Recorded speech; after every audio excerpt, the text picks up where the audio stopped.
فإذا جاء أجلهم لا يستأخرون ساعة ولا يستقدمون। এক মুহূর্ত বিলম্ব হবে না, এক মুহূর্ত আগেও মালাকুল মউত আসবে না। যথা সময়ে মালাকুল মউত চলে আসবে। আমাদের দেশে বিশেষ করে যখন কোনো মানুষ মারা যায়, মাইকের মধ্যে ঘোষণা দেওয়া হয়, আপনাদের এলাকায় যদি কেউ মারা যায়, হয়তোবা ঘোষণা এমনভাবে মাইকে দিবে, মধ্যপঙ্গলী নিবাসী অমকের ছেলে অমক আজ বিকাল 5 ঘটিকায় ইন্তেকাল করিয়াছে। আগামীকাল সকাল 8 ঘটিকায় মধ্যপঙ্গলী জামে মসজিদের সামনে তার নামাজে জানাজা অনুষ্ঠিত হবে। সকল ধর্মপ্রাণ মুসলমানদেরকে মরহুমের জানাজায় শরীক হওয়ার জন্য অনুরোধ করা গেল। যখন কোনো মানুষ মারা যায়, আপনাদের অঞ্চলে এইরকম ভাবে প্রচার হয় কি হয় না? এই যে মাইকের মধ্যে মৃত্যুর খবর প্রচার করা হলো, এখানে একটা আরবি শব্দ বলে, শব্দটা হলো ইন্তেকাল। ইন্তেকাল শব্দটি আরবি শব্দ, অর্থ হলো স্থানান্তরিত হওয়া। তার মানে একটা মানুষ মৃত্যুর মাধ্যমে চূড়ান্তভাবে শেষ হয়ে যায় না, বরং মৃত্যুর মাধ্যমে সে দুনিয়ার জগৎ থেকে স্থানান্তরিত হয়ে নতুন আরেক জগতের বাসিন্দা হয়ে যায়, যেই জগতের নাম হাদিসের ভাষায় বলা হয় আলমে বরজাখ। তাহলে বলুন, একটা মানুষের ইন্তেকাল বা মৃত্যু, এটা কি তার সবকিছু শেষ হয়ে যাওয়া? না। এই দেহটা, এটার কোনো দাম নাই। এই দেহের দাম ততক্ষণ, বলে দেহের সাথে রূহ আছে যতক্ষণ। মানুষের মূল হলো তার রূহ। মানুষের মূল কি? জোরে বলেন, জোরে বলেন না, ঘুম আসতেছে নাকি? নারায়ে তাকবীর।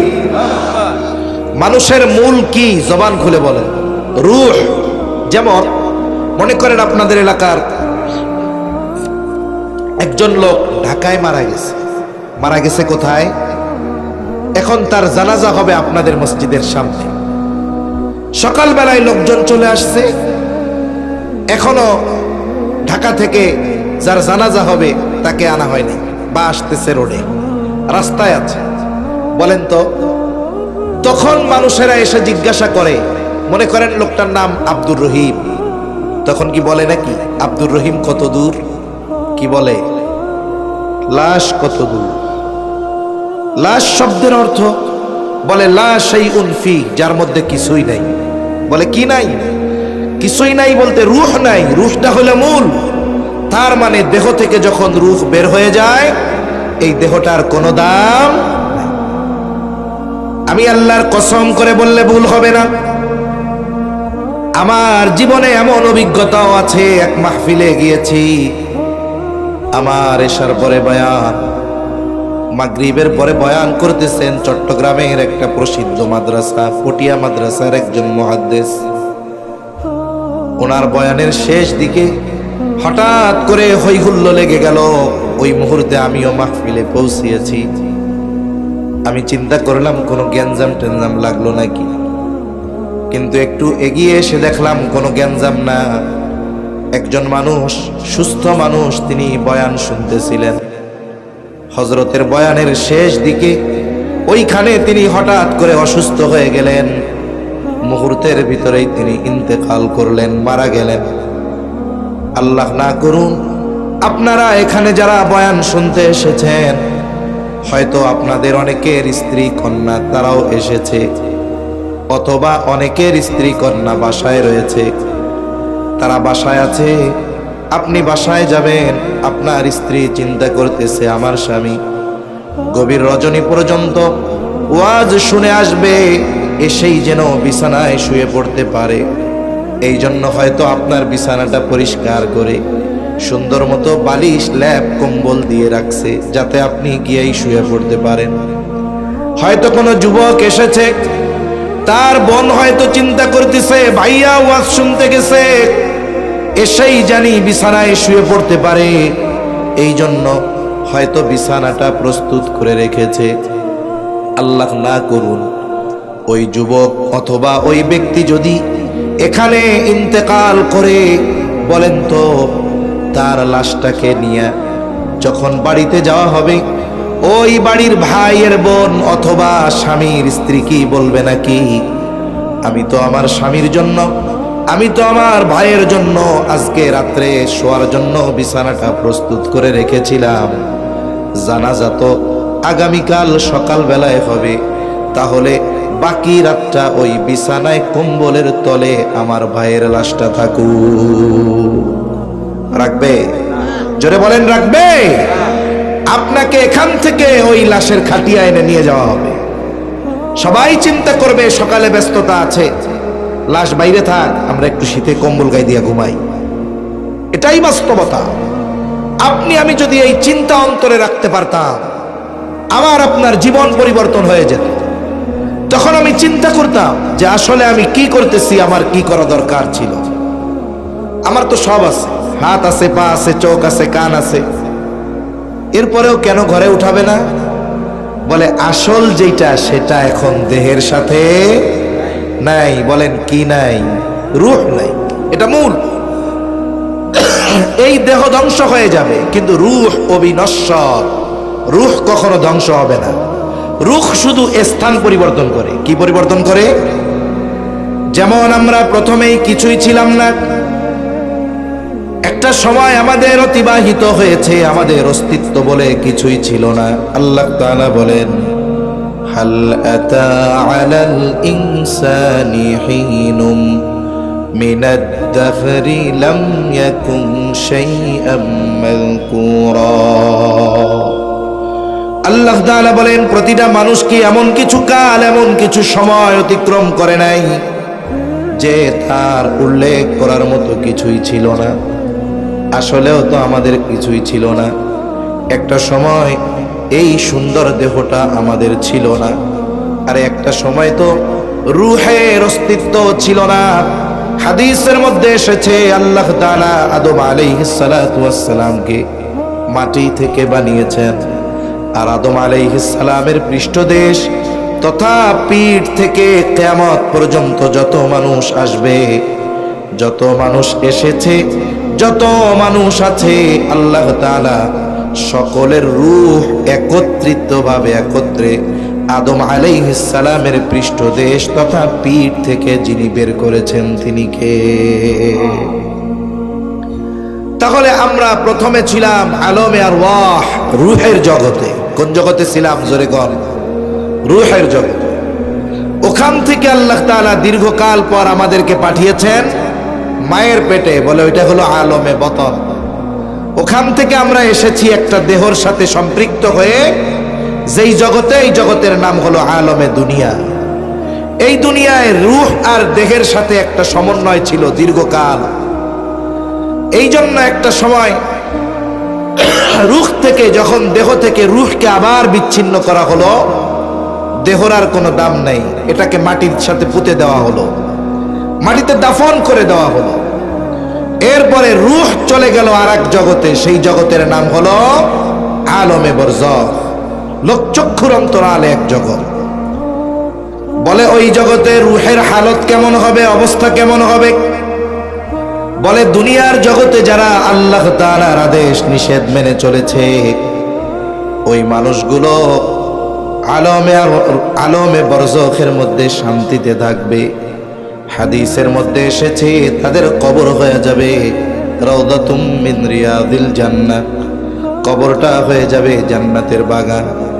আবার এই দুনিয়ায় যেই মানুষগুলো নিজের খেয়াল খুশি মতো চলেছে, মনে যা চেয়েছে তাই করেছে, মনে যা চেয়েছে তাই করেছে, আল্লাহর হুকুম মানে নাই, নবীর আদেশ মতো চলে নাই, বলে তাদের জন্য আলমে বরজখ এটা হয়ে যাবে জাহান্নামের একটা গর্তের মতো।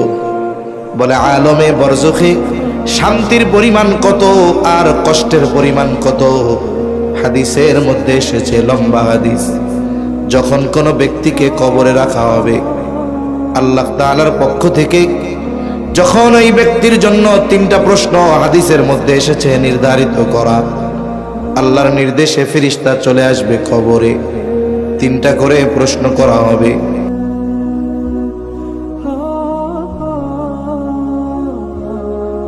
আল্লাহর নির্দেশে ফেরেশতা চলে আসবে কবরে, 3টা করে প্রশ্ন করা হবে। মার রব্বুক ওয়া মা দীনুক, আরেক বর্ণনায় আসছে ওমান নাবিয়ুক, আরেক বর্ণনায় আসছে নবীকে দেখায়া বলা হবে মা হাযার রাজুলুল্লাযী বুইসা ফীকুম, এই ব্যক্তিকে যাকে তোমাদের কাছে প্রেরণ করা হয়েছিল। এই 3 প্রশ্নের জবাব যে দিতে পারবে সে পরীক্ষায় পাস। আল্লাহ তাআলার পক্ষ থেকে ঘোষণা আসবে সাদাকা আবদি সাদাকা আবদি ফাফরিশুহু মিনাল জান্নাহ ওয়ালবিসুহু মিনাল জান্নাহ ওয়াফতাহু লাহু বাবান ইলাল জান্নাহ। নবীজি বলেন তার ব্যাপারে ঘোষণা আসবে আল্লাহর পক্ষ থেকে, আমার বান্দা সত্য বলেছে, আমার বান্দা সত্য বলেছে। ফাফরিশুহু মিনাল জান্নাহ, তার কবরের মধ্যে জান্নাতের বিছানা বিছায়া দাও। ওয়ালবিসুহু মিনাল জান্নাহ, তাকে জান্নাতের পোশাক এনে পরায়া দাও। ওয়াফতাহু লাহু বাবান ইলাল জান্নাহ, বলে তার কবরের সাথে জান্নাতের সাথে একটা দরজা খুলে দাও। নবীজি বলেন তার কবরকে এতটা বিস্তৃত করে দেওয়া হবে, তার দৃষ্টিসীমা যত দূরে যায় তত দূর পর্যন্ত তার কবরকে বিস্তৃত করে দেওয়া হবে। বলে জ্ঞান, বলে নবী জানায় দিয়েছেন ওই জগৎটা হলো লোকচক্ষুর অন্তরালের জগৎ। ওই জগতের কোনো কিছু দেখার মতো যোগ্যতা আল্লাহ মানুষকে দেন। আবার এই 3 প্রশ্নের জবাব যারা দিতে পারবে না এরা তো পরীক্ষায় ফেল, বলবে লা আদ্রি, আমি কিছুই জানি না। আল্লাহ তাআলার পক্ষ থেকে ঘোষণা আসবে কাযাবা আবদি কাযাবা আবদি ফাফরিশুহু মিনান নার ওয়ালবিসুহু মিনান নার ওয়াফতাহু লাহু বাবান ইলান নার। একে জাহান্নাম থেকে আগুনের বিছানা এনে এর কবরের মধ্যে বিছায়া দাও, আগুনের পোশাক এনে একে পরায়া দাও। সাথে সাথে জাহান্নামের সাথে তার কবরের সাথে একটা দরজা খুলে দাও। নবীজি বলেন তার কবরকে এত সংকীর্ণ করে দেওয়া হবে, 2 দিকের মাটি তাকে এমন ভাবে চাপ দিবে যে এক পাজরের হাত অপর পাজরের মধ্যে ঢুকে যাবে। আবার আর এক হাদিসের মধ্যে এসেছে আলমে বরজখে মানুষের দুনিয়ার পাপের ভিন্নতায় শাস্তিরও ভিন্নতা থাকবে। এখন শাস্তির পরিমাণ এত, ওই আলমে বরজখে যার শাস্তি ও মনে করবে এটাই মনে হয় জাহান্নাম। ফেরেশতারা বলবে না এটা জাহান্নাম নয়, বরং তোমাকে যেই শাস্তি দেওয়া হচ্ছে জাহান্নামের শাস্তির তুলনায় এটা কোনো কিছুই নয়। বলে এর চাইতে কল্পনাতীত শাস্তি তোমাকে দেওয়া হবে কিয়ামতের পর জাহান্নামে। এইবার লোকটা জাহান্নামের শাস্তির খবর শুনে এতটা ভীত সন্ত্রস্ত হয়ে যাবে, ও আল্লাহর কাছে বলতে থাকবে আল্লাহ কখনোই যেন কিয়ামত কায়েম না হয়। আর যেই ব্যক্তি আলমে বরজখে শান্তিতে থাকবে ও মনে করবে এটাই মনে হয় জান্নাত। ফেরেশতারা তাকে বলবে না না এটা জান্নাত নয়, বরং জান্নাতের নাজ নেয়ামতের তুলনায় এটা কোনো কিছুই না। তোমাকে তো তোমার আসল জান্নাত দেওয়া হবে কিয়ামতের পরে, যেখানে কল্পনাতীত নেয়ামত আল্লাহ তাআলা তোমার জন্য রেখে দিয়েছে। এইবার লোকটা আল্লাহর কাছে বারবার বলতে থাকবে আল্লাহ যত দ্রুত সম্ভব কিয়ামত কায়েম করেন, আমি আমার অনন্তকালের চূড়ান্ত বাসস্থান জান্নাতে চলে যেতে চাই। তাহলে ঘুম আসতেছে নাকি? তাহলে দেখেন আলমে বরজখে আযাবের তীব্রতা কত। একজন মনে করবে যে জাহান্নাম মনে হয় এটাই, কারণ এর চাইতে কঠিন শাস্তি আর হতে পারে না। এই আলমে বরজখে আমাদের সবার থাকতে হবে দীর্ঘকাল, তবে অনন্তকাল নয়। কতকাল আমরা থাকবো এর কোনো সুনির্দিষ্ট মেয়াদ কাল জানা যায় না।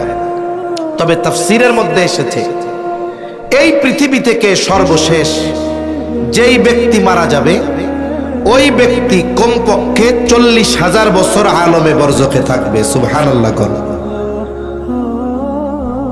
আমরা দীর্ঘকাল ব্যাপী ওই আলমে বরজখে থাকব। সিংহায় ফুৎকারের মাধ্যমে আলমে বরজখের অবস্থান কাল শেষ হবে। কুরআনুল কারীমের মধ্যে আল্লাহ তাআলা বলেন, ওয়ানুফিখা ফিস-সূরি ফাসা'iqa মান ফিস-সামাওয়াতি ওয়া মান ফিল আরদ ইল্লা মান শাআল্লাহ সুম্মা নুফিখা ফীহি উখরা ফাইযা হুম কিয়ামুন ইয়ানযুরুন। আল্লাহ রাব্বুল আলামিন বলেন, প্রথমবার সিংহায় যখন ফুৎকার দেওয়া হবে, সিংহায় ফুৎকারের আওয়াজ এত তীব্র হবে, বলে ওই আওয়াজ সময়ের সাথে সাথে বাড়তে থাকবে, আওয়াজ এত বেশি হবে।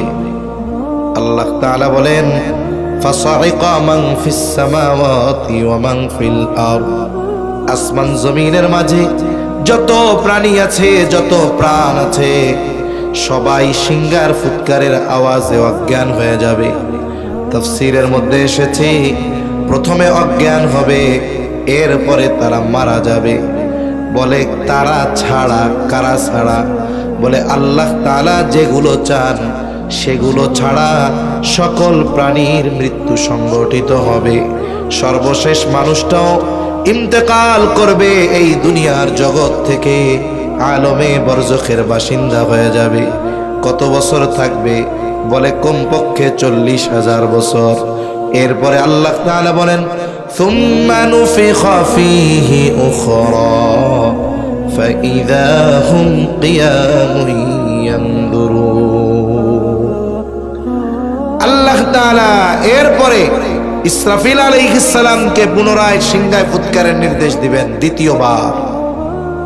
দ্বিতীয়বার যখন সিংহায় ফুৎকার দেওয়া হবে, যে যেখানে মরছে, যাকে যেখানে কবর দেওয়া হয়েছে, সমুদ্রের মধ্যে হোক, গহীন অরণ্যে হোক, আপনাদের কবরস্থানে হোক, যেখানেই হোক না কেন, প্রত্যেকের অবস্থান স্থল থেকে উঠে দাঁড়িয়ে যাবে। বলেন আল্লাহু আকবার।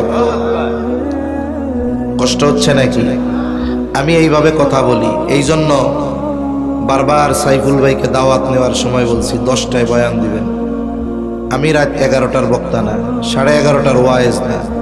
আমি ওয়াজ করতে করতে আমি ঘুমাই যাই, তাইলে আমি কি বেশি রাত্রে ওয়াজ করা পাবলিক? এজন্য আমারে লাস্টে আইনা টাইনা দিল কোন সময়? বলে প্রায় 12:30টার সময়। এটা ঠিক না। আমি তো আমার ওজোর আগের থেকে বলে দিচ্ছি যে ভাই আমি গভীর রাত্রে কথা বলতে পারি না, আমাকে দিবেন আগে। আমি কথা বলি ঠান্ডা কথা, এতে শ্রোতার ঘুম চলে আসার সম্ভাবনা বেশি। কিন্তু আপনাদের কি ঘুম আসতেছে নাকি? তাকবীর দেন, নারায়ে তাকবীর। মাশাআল্লাহ। মনোযোগী শ্রোতা অল্প হইলেও ভালো, জিমাইন্না শ্রোতা বড় দরকার নেই। আপনাদের পাশে একটা অনেক প্রসিদ্ধ মাদ্রাসা আছে এই ফরিদপুর থানার মধ্যে, আদল মাদ্রাসা। 3-4 বছর আগে আসছি, ওই মাহফিলে আইসা তাওবা করছি, আর আসবো না এদিক। ওর পরে এই যে আসলাম সাইফুল ভাইয়ের জোরাজুরিতে। কেন আসছি বা কেন ওয়াদা করছি আসবো না? এই রে ভাই, বড় আয়োজন, রাত 3টার সময় দিছে বয়ান। মানুষজন যা আছে, কেউ কম্বল গায়ে দিয়ে ঘুমাইতেছে, কেউ জিমাইতেছে, কেউ উত্তার হইছে। আমি মনে মনে চিন্তা করলাম আমারও একখান চকি দিতেন, শুয়া শুয়া ওয়াজ করতাম। এজন্য মাহফিলগুলা 12টার মধ্যে শেষ হওয়া দরকার। কারণ রাত বেশি হইলে বেনামাজির টেনশন নাই, টেনশন নামাজির। ঠিক কিনা কর? অনেক মাহফিলে দেখছি রাত 1টার সময় বক্তা কয় ওয়াজ চলবে, লাফাইয়া কতজন কয় চলবে, কয় কতক্ষণ, কয় সারা রাত। খেয়াল করলে দেখা যাবে যে কয়টা কইছে সারা রাত, ওর একটাও ফজরের নামাজ পড়ে না। ঠিক কিনা বলে? এজন্য মাহফিলগুলো মধ্যরাতে শেষ হয়ে যাওয়া দরকার।